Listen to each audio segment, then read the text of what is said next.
welcome to Shaw TV's Remembrance Day coverage. I'm Simon Hyatt. Coming up in this very special program, we're going to be taking a look at a series of short films that offer a unique perspective on Remembrance Day, as young filmmakers have come together with veterans to help tell their stories. Very happy to be joined, starting off with a couple of special guests. First of all, Mark Von Esch, who is the founder and director of Real Youth, and also Jennifer Arnott, the senior manager of communications at Riviera Inc. Mark, maybe we'll start with you just by way of a bit of background. Give us a little bit of an idea. What is Real Youth?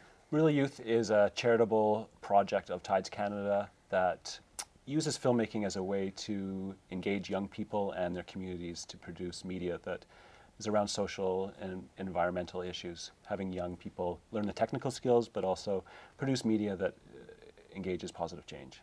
Absolutely. So talk about, in terms of the regional focus of this, I know that you sort of focus on specific cities, specific areas. Talk about that and how you recruit the young filmmakers to get involved in this. We run programs all across Canada, a lot in Ontario, a lot in BC. The Riviera and Real Youth Ages More program, this specific one, happens all across Canada, and we've made 120 different films through the project. And the young people come from all different backgrounds, and we really try to bring a lot of diversity to the programs in terms of age. So we have sort of 13 to up to 29, sort of average early 20s or late teens.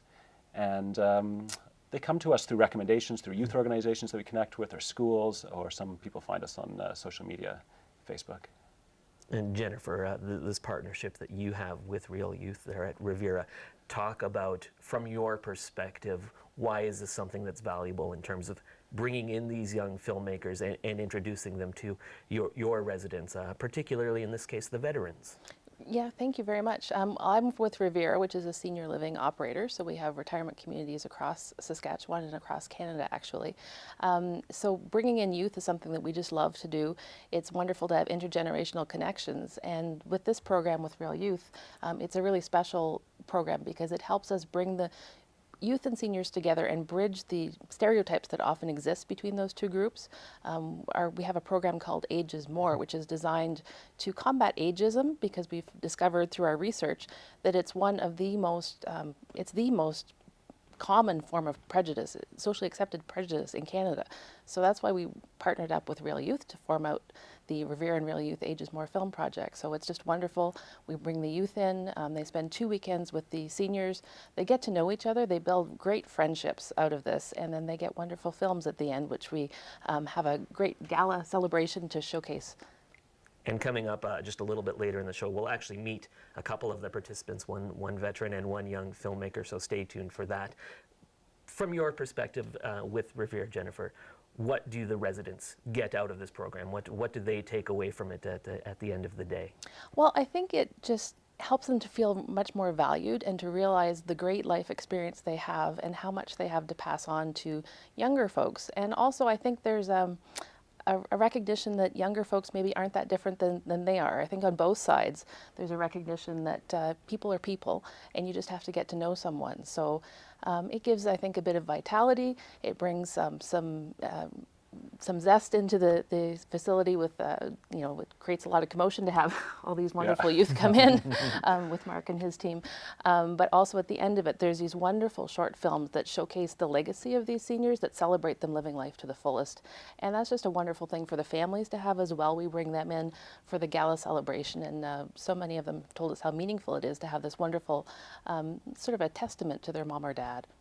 And I'll throw this out to both of you. Of course, one of the great things about this, we know that there are fewer and fewer people each and every year who can tell the stories of what World War II was like. All of the World War I veterans are gone. This probably makes this preservation effort even more significant, because it won't be long before we won't have people around who can tell the stories that were there firsthand. Yeah, it's true. And as we worked on this project, one of the sort of interesting things for me to think about was that the war experience wasn't just veterans.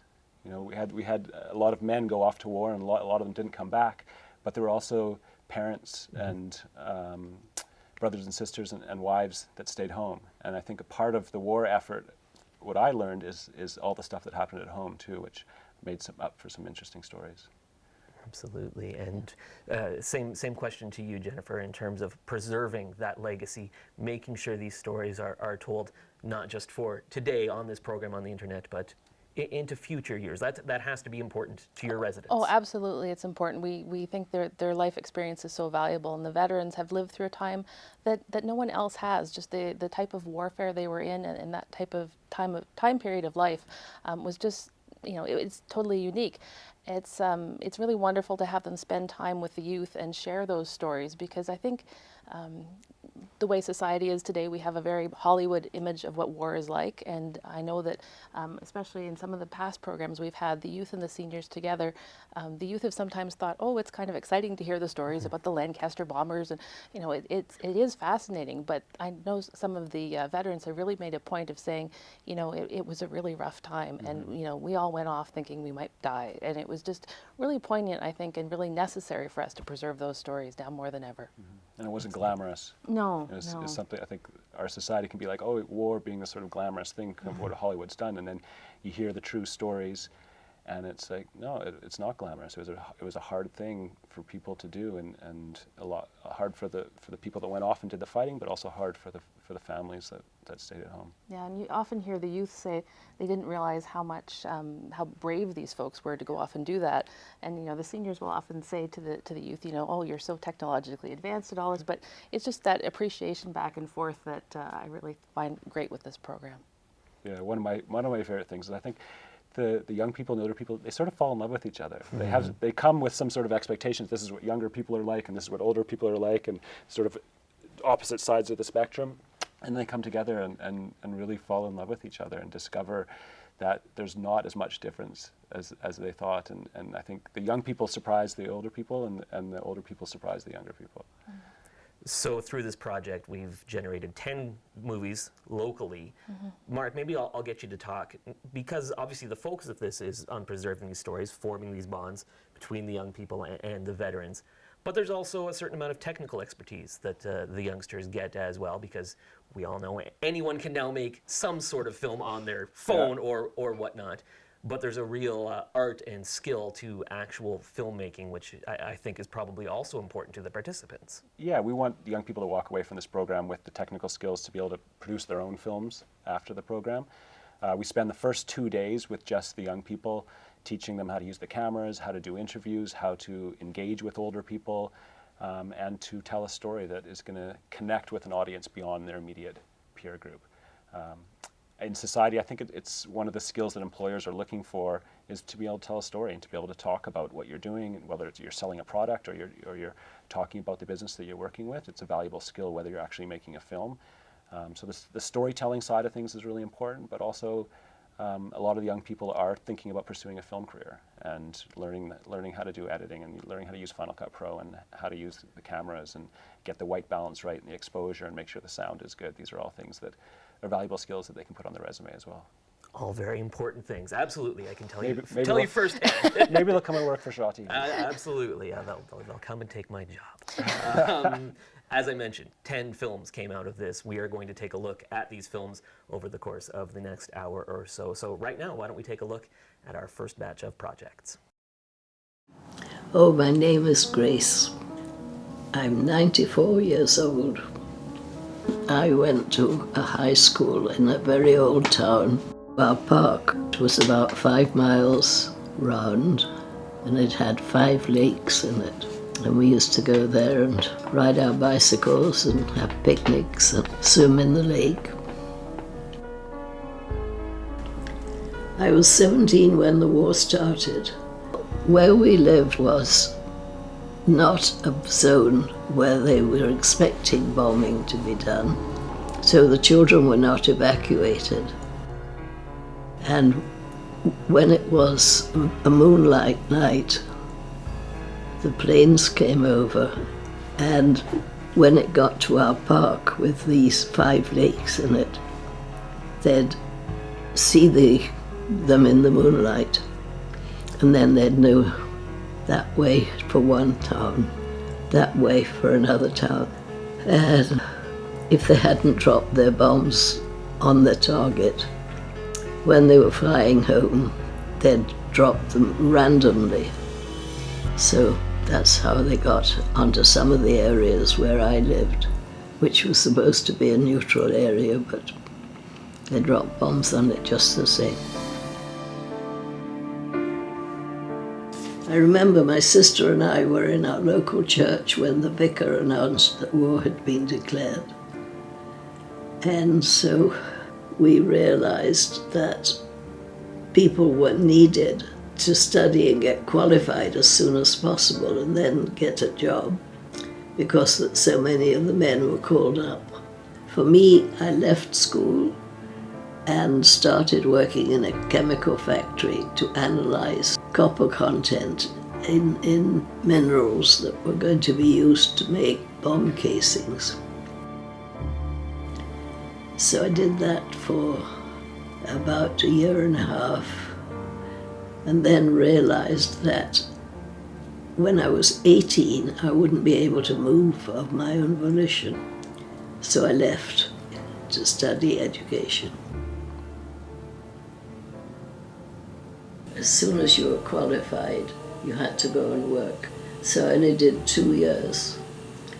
And then when I got here, they counted those 2 years, and I did 2 more and got a degree. I can't remember when I started painting, because I seem to remember that I painted, that was it. My mother painted. And I like to paint because it gives me a satisfaction when things turn out. And sometimes they don't turn out, and then have to start all over again. The inspiration for this would be hills and a cottage in Scotland. And the bright colours are made up, but they have to be there. If you get a chance of more education, take it. And sometimes it seems as if it's not a good idea, and you think, oh, I'd rather go to the cinema or rather play around. But you have to take your chance when it comes.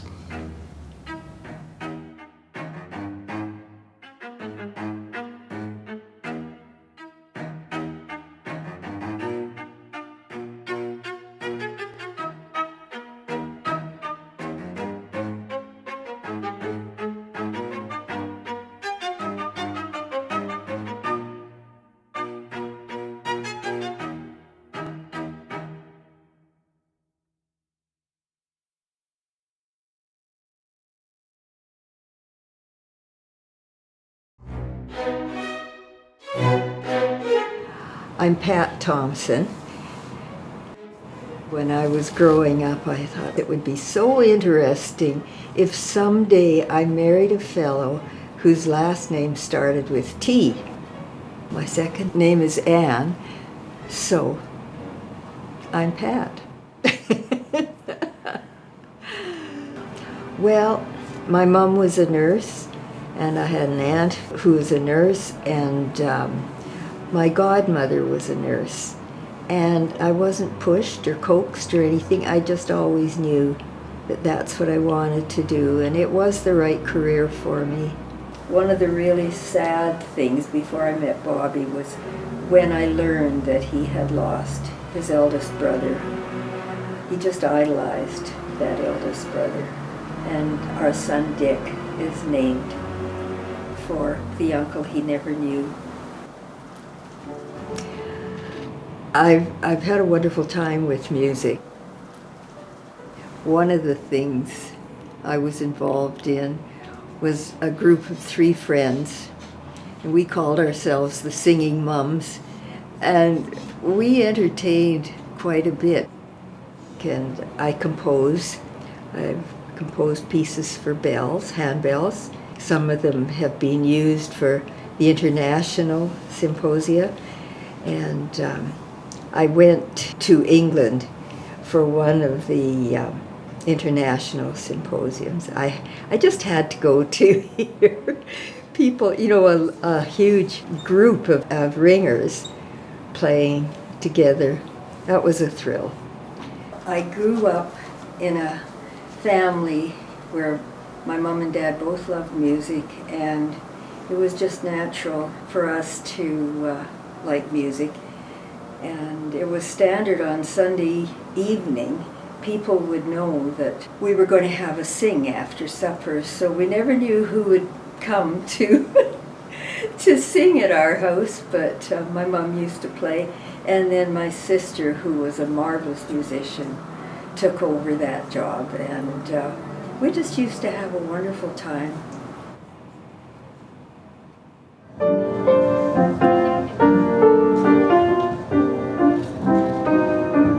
Saskatchewan sunshine, that's the power that makes us whole. Saskatchewan sunshine, lifting your load. That's nice.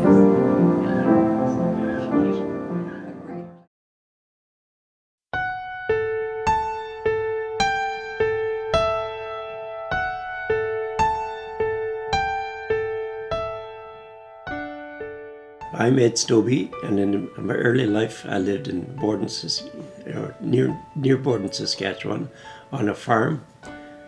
I grew up there, and we had pigs and chickens and cows and horses to take care of. We made our own toys. If we wanted to play hockey, we found a branch that had a curve in it to hit it with, and had a horse turd, frozen horse turd to bat around, and that's our beginning of hockey. The jobs I did in my life is I worked on a dairy farm just a couple of years, and then I worked in a tire shop for about 5 years, and then I started my own business of tires, repairing and selling and so on, and then I went into the ministry with Northern Canada Evangelical Mission. I was the director of the Tribal Trails Television Ministry, and I also answered phones for people calling in and helping them in their spiritual lives, and I also traveled all over Canada. My passion was to help other people to live a better life, and I did that basically all my life, in one way or another, and it's been very rewarding to see lives changed, and how they had a purpose for life as well. I do a lot of walking, and just seeing the beauty of the earth and the trees and flowers along the way, and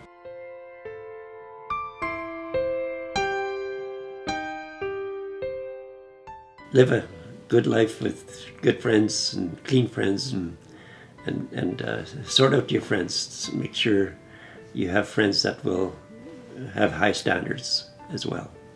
Well, my best friend is my wife. She and I have so much in common. We don't have to argue, and it's just been an awesome experience this last 2 and some years. To just have that fellowship with such a wonderful woman. The thing that I can do to help the world is pray. I don't have the stamina to go out and preach and teach or whatever, but I can pray. And that's what I pray that for the people across the world and for our neighbors.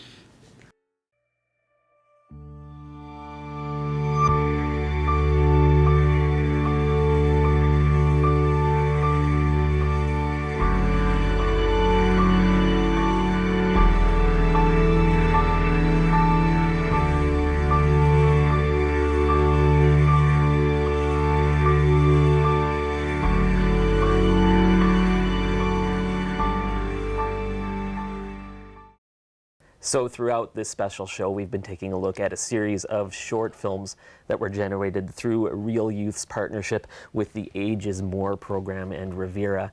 happy now to be joined by a couple of the folks who've actually been involved in one of these projects, Josh Ray and Joe Lang. Joe, thank you for joining us, Josh, as well. This is kind of a remarkable project, 10 films in total, several of which tell the stories of veterans in our country. 5 or 6 or so are focus on veterans. Joe, you yourself are a veteran. That's right. Let's talk, first of all, about when you were first approached to be in a short film and to tell your story. What was your reaction, Joe? Well, to be honest, I didn't know exactly where it would start. Sure. And as I said, they approached me and they asked me if I would, because I was one of the veterans in the Franklin that, of course, was able to probably discuss the thing properly. So I said, well, yes, I didn't know what I was letting myself in for, but when I got accustomed to Josh here, we soon got to know each other fairly well and knew each other, what we wanted to do and what he wanted to do. And that was a big part of the thing. So I just followed whatever questions he asked me, more or less. It was just a matter of getting down to it. Absolutely. Coming up in just a few minutes, we'll actually be taking a look at the film that you guys made. Josh, for you, filmmaking is something that you've been interested for a long time. This is something that you want to do? Yeah, definitely. I've been watching film since I was like 3 years old, and I actually did this program in Evan Hardy Collegiate called Media School. Sure. So yeah, that's basically filming stuff. And my friend linked me Real Youth in Facebook, and he quite knew that I'll be down for it because he's an actor in my film. So yeah, it's really interesting. Maybe talk a little bit about what you came into this film, your perspective, because this is something sort of unique. You're going to be interviewing somebody who was a veteran, somebody who's a fair bit older than you. What was your thought going into this as you got ready to interview Joe and make this film? To be honest, at first I was really just interested on the filming part. I just thought like, oh, it'd be interesting, more filming after media school. But really after about 2 weeks of doing this program, I just realized this is actually a much bigger, I don't know how to explain it. It's just, getting this sense of information about old people. It's just, man, it's just like being in a history class, except you're actually talking to someone who's been there. Absolutely. Yeah. And Joe, for yourself, sort of a version of the same question. What was your interaction like with Josh as you guys got to know each other and began this process together? Well, it was a little hard, just what direction we were going to go with it, but I mean, it was easy. And to meet Josh, we got along very well right off the bat. And we learned a little about each other. He wanted to know more about my life a bit, and I wanted to know where he came from and what have you. And we formed a nice little friendship. Absolutely. And Josh, your story itself is somewhat interesting. You're relatively new to Canada, as I understand it, have been here for a few years. What has that been like, learning about the veterans' experience and Canada's involvement in wars and the importance of remembering that and telling these stories? Yeah, it definitely gave me a better sense of the Remembrance Day and older people in general, because I've been here about I came here 3 years ago. So yeah, this program really gave me a much a bigger perspective of how it really happens here in Canada. Absolutely. And Joe, perhaps we'll end this segment with you. From your perspective, why is it important to tell not only your story, but the story of many veterans, and keep these stories alive so that people know what Canadians went through during the war? Well, it's hard to say. I didn't realize that this was going to take place as far as I'd gone. But going through it, I kind of enjoyed going through it, because you forget a lot of the things that happened, and you by really going back over them again, you start realizing, hey, I almost forgot that. And it was a sense of revitalization again. All right. Guys, thanks so much for chatting with us today. Why don't we take a look at your short film as well as some of the others that were part of the Real Youth Project. Okay. I lived by the 4 F's, if you want to call it that. Be fair, be friendly, be firm, and what was the fourth one? I missed it now. My name is Joseph Lang, or Joe Lang, everybody calls me. I'm 93 years old. I was on a bombing and gunnery school to start with. I was in 3 different stations there. The first one over, it was called Wombleton. It was a training station. And then I stationed and posted to a new division called the 6th Group Servicing Section. And we were sent to Linton on Ooze. And there was 6 Canadian stations called 6th Group Command. And we were in a circle of about 20 miles of each other. Of course, each one had its own planes and crews and you name it. The main objective was that if one of the other Canadian drones needed some help, we would have to pack our toolbox and go down to that drone and help them get their aircraft back into place. We did all our flights at night because they weren't the fastest plane or the most heavily armed. As I said, 1 tail gunner, 1 in mid plane, 1 in the nose, and that was about it. And that was machine guns. So you can see how much protection a plane had. They'd be operational every night. And they'd start out fairly early, and they'd be circling the aerodrome and gaining altitude as they, because after all, they're loaded with bombs. It wasn't exactly a light thing to do. So as they reached their altitude that they expected, all 6 aerodromes would do the same thing. And then they'd amalgamate and go over to Europe as a bunch. So you'd maybe have 500 planes going over there all at one time. So then they'd drop their bombs and then turn around and come back, if they all made it back. They didn't always make it back, of course. If there's a motor shot out, they'd take it out and send it to us. And then we'd have to rebuild it. We made a deal with the sergeant. We would turn out a motor a day. There's 5 of us on a crew. And there was 8 crews, so that means we turned out 8 motors every day, where they were turning out about 75 a month. And for that, we wanted a day off every 2 weeks. And we got it.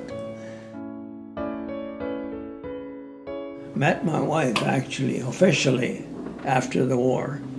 I knew her before I joined the Air Force, but she was 12 years old or something at that time. But after, of course, after the war, I got home and I was 23, 24, she was 18. We had 5 children. The 12, 14 years that I was on the road, I was out Mondays to Fridays, and she looked after the family. And I thought she did a marvelous job. Picture of my wife is probably, I say good morning to her every morning and I say good night to her every night. That's a practice that I've taken up and I enjoy doing it. Enjoy the good things in life. And don't sweat the bad ones.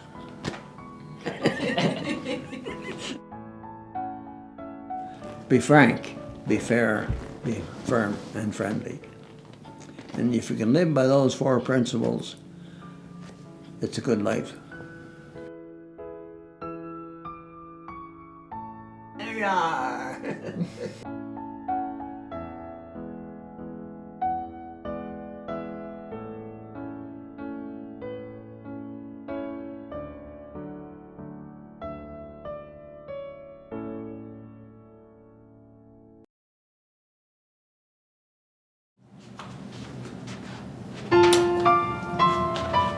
Welcome to our humble home. My name is Margaret Koppel. I am almost 86 years old. We grew up in a little farm about 10 miles east of Wilkie. There were 9 of us in the family in a little 20 by 20 house. And my mother was a very religious person, and she I was a very upbeat person. She never did a lot of complaining. I lost my mother when I was 14 years old, and so it was kind of lonely without a mother, and his mom became my mother. My sister and I made a bet as to who was going to go out with Roy.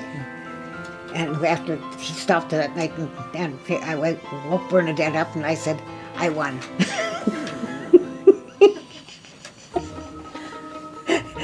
And that was it. There was nobody else but Roy after that, ever.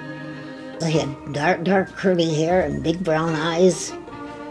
I thought he was the handsomest man there ever was. I was completely and fully in love with him, and still am. We were married in 1954.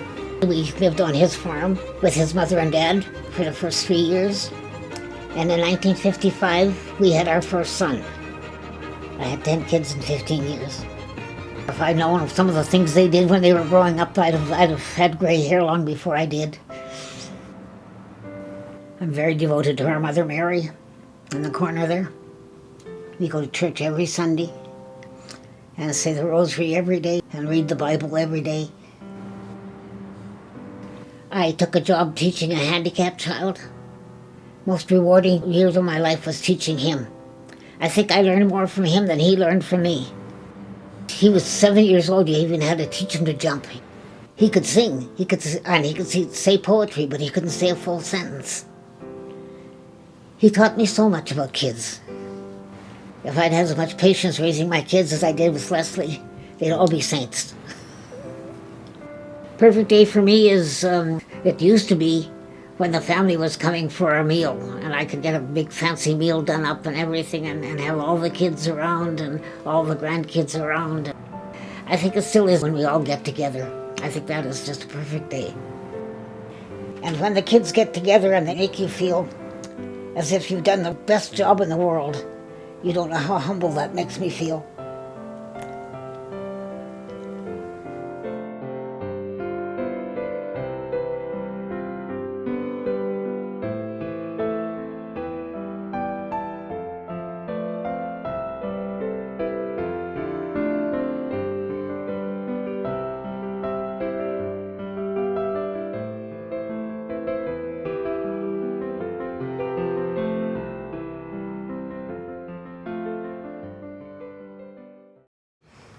My name is Colleen Marianne Slater, although my nickname is Kelly. That's what everybody calls me. And my great nieces and nephews don't even know me by any other name but than Kelly. I have 3 sisters and a brother. And my dad, he was working all the time. He was the fire chief in Prince Albert, so a lot of time he wasn't home. When I was younger, I had very severe asthma. I also had allergies, and that was before the doctors knew what to do. I was very sick. It's kind of like I grew up in the hospital, really, when you think about it. Remember when it was my birthday? My mom came to the door of the children's ward, and there were windows in the door, and I could look out at my mother. I couldn't even talk to her, and then she handed me in a doll. And that was it. I was so sick, I would often, in the middle of the night when I couldn't breathe, ask the Lord to take me. My mother was a great prayer, and things shifted when she started to pray to Venerable Mother Riviere. And one day I remember my mother was sprinkling holy water on me, and after that I just got better and better and better. She used to take the little ones on her knee and myself and my next sister and read all sorts of stories. Robin Hood and Gulliver's Travels. Oh, she used to read us Pippi Longstockings, and we were just crazy about that, but that's when I was feeling safe, when my mother was reading to us like that. Read to your kids. Read, read, read to your kids. Read with your kids as well.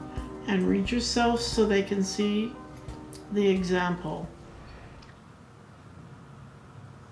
I'm in the jailhouse now. I'm in the jailhouse now. They told me once or twice. That's all I can remember.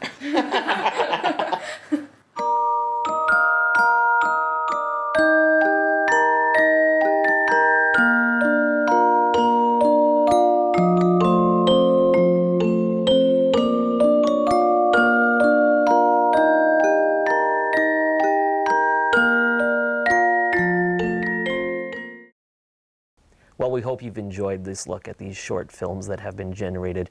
Really remarkable creations that have come out of this. I've certainly been impressed viewing the ones that we've seen here today. Truly pretty incredible accomplishment by these young people and of course the participants. Yeah, I'm absolutely amazed at what comes together, especially with often first-time filmmakers. I know Josh, he's had a bunch of film experience, but a lot of them, this is their first time making a film. And for the older participants, you know, they haven't had a lot of experience being in front of a camera, and just seeing them being able to open up and tell their stories and pass their wisdom on is a really beautiful thing.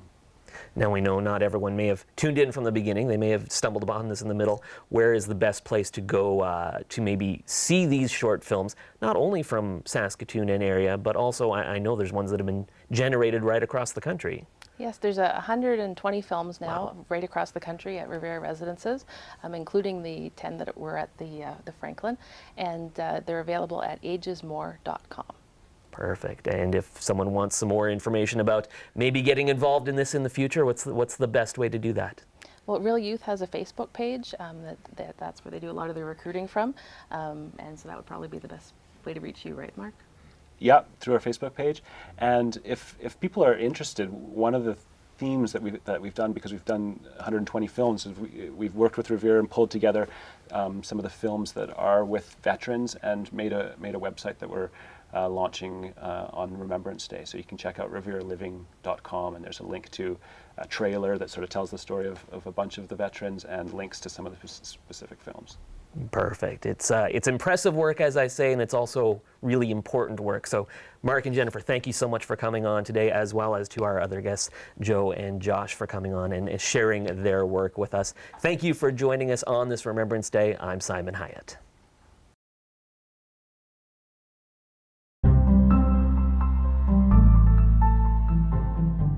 No? Yeah.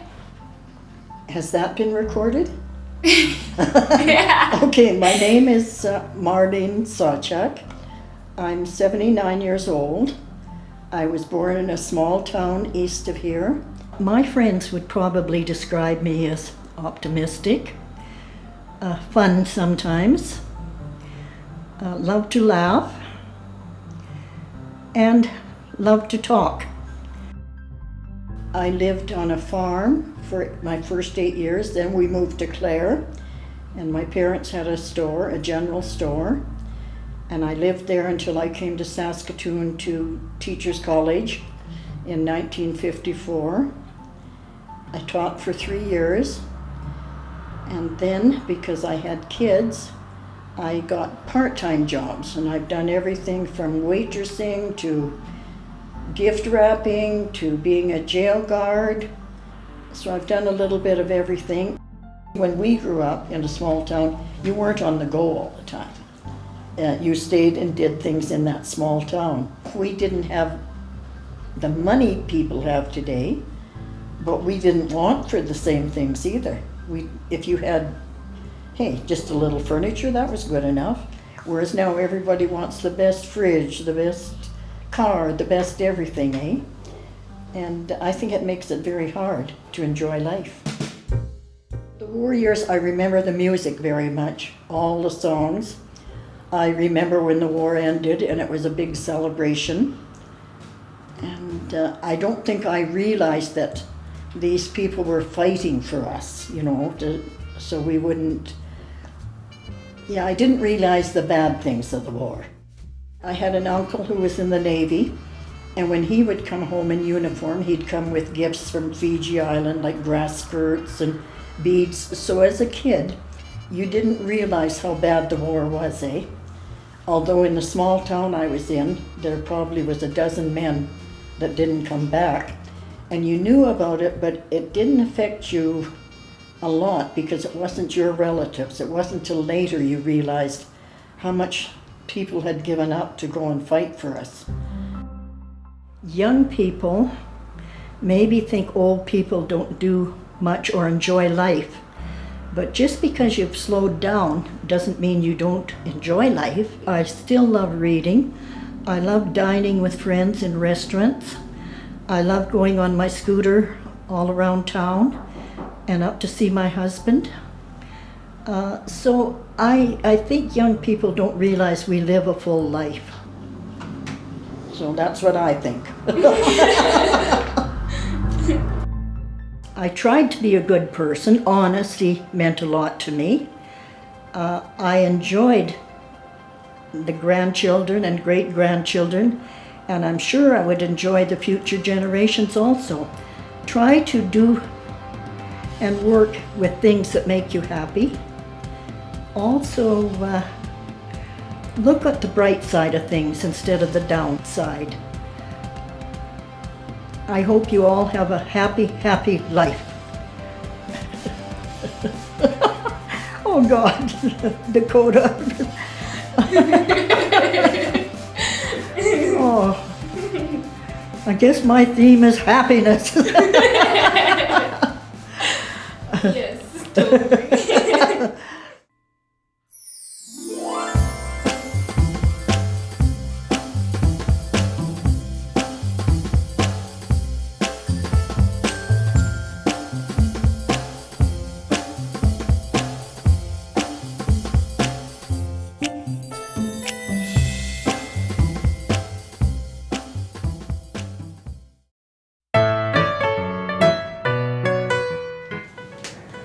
I like to find out about the world and what the world was in the world,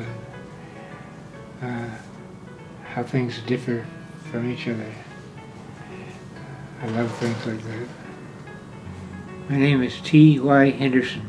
Yeah, actually, my first name is Tulliver, which is the surname of my grandfather. I was on a ship taking a load of Marines to Incheon, Korea, and I had an officer, an immediate superior officer who had tenure at California University, and he was about to be drafted. It was the Korean War, and he was very mad about this, but he had to do it. And so we did a lot of talking on our way to Incheon, Korea, and he was the first one who told me that the field I was interested in was called philosophy. So when we got to Okinawa, I went over and bought a gross of philosophy books, and he was right. It is exactly what I'm interested in. Philosophy is everything. You study philosophy, you study everything. What's more interesting than the world? I often thought that I really started learning philosophy when I started teaching philosophy. When I go into my classes to teach, I always had a smile on my face, and my students seemed to think this was really, really unusual. Because I loved teaching. I loved it right from the start, and they practically had to drag me out of my room when I retired 60 years later.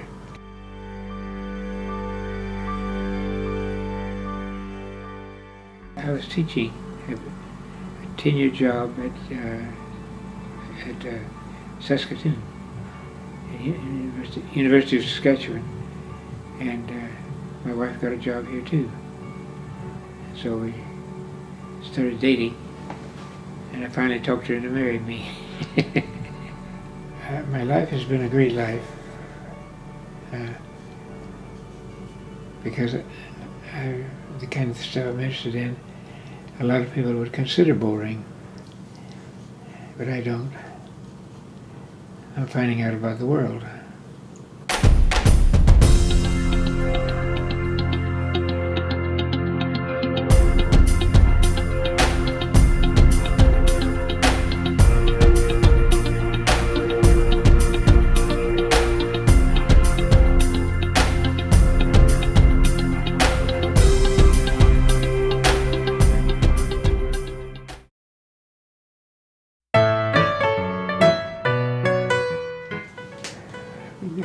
like to find out about the world and what the world was in the world, how things differ from each other. I love things like that.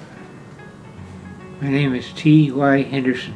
Yeah, actually, my first name is Tulliver, which is a surname of my grandfather. I was on a ship taking a load of Marines to Incheon, Korea, and I had an officer, an immediate superior officer who had tenure at California University, and he was about to be drafted. It was the Korean War, and he was very mad about this, but he had to do it. And so we did a lot of talking on our way to Incheon, Korea. And he was the first one who told me that the field I was interested in was called philosophy. So when we got to Okinawa, I went over and bought a gross of philosophy books. And he was right. It is exactly what I'm interested in. Philosophy is everything. You study philosophy, you study everything. What's more interesting than the world? I often thought that I really started learning philosophy when I started teaching philosophy. When I go into my classes to teach, I always had a smile on my face, and my students seemed to think this was really, really unusual. Because I loved teaching. I loved it right from the start, and they practically had to drag me out of my room when I retired 60 years later.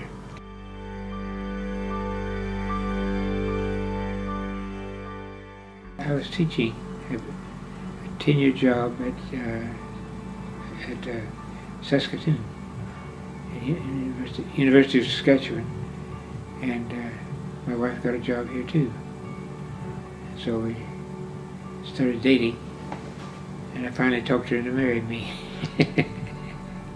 My life has been a great life because the kind of stuff I'm interested in, a lot of people would consider boring, but I don't. I'm finding out about the world.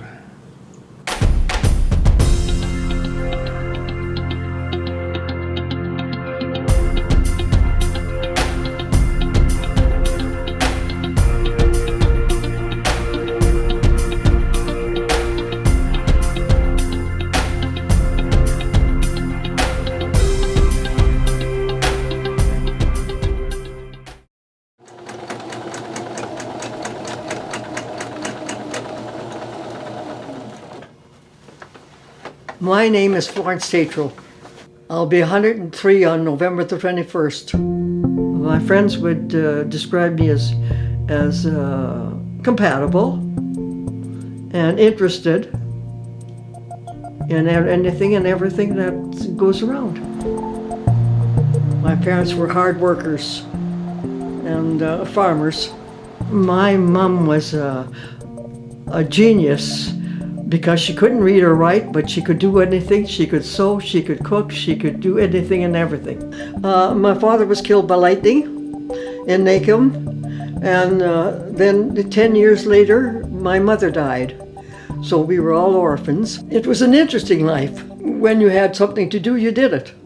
We did a lot of quilting because we needed blankets, and we had sheep, and we made quilts. I did a lot of my own sewing. I enjoyed making my dresses, my clothes. And a big accomplishment is I learned to embroidery with the sewing machine. And that is something that I don't know if anybody else does, but I've made some beautiful, beautiful pictures with the sewing machine that nobody else, that I know of anybody else doing. I'm a staunch quilter and a painter. It was something that I liked to do when I went to school. I was drawing and drawing and drawing. So when I came into Saskatoon, I had the chance to take classes. So I had an instructor and I went for classes. I was the matron for the city police for 20 years. At night when I was guarding at the police station, If I had a difficult prisoner to guard all night, I had a little window there that I'd set my easel up and paint all night and watch this prisoner. I accomplished a lot. As a girl that didn't have much education, I accomplished a lot. I think it's to be a strong woman is to have confidence in yourself and in others that you're speaking to. My advice for young women is if you've got a goal that you have from a little on that you want to do, stick to it. A lesson that I've learned in my life is determination. That you can do anything if you put your mind to it.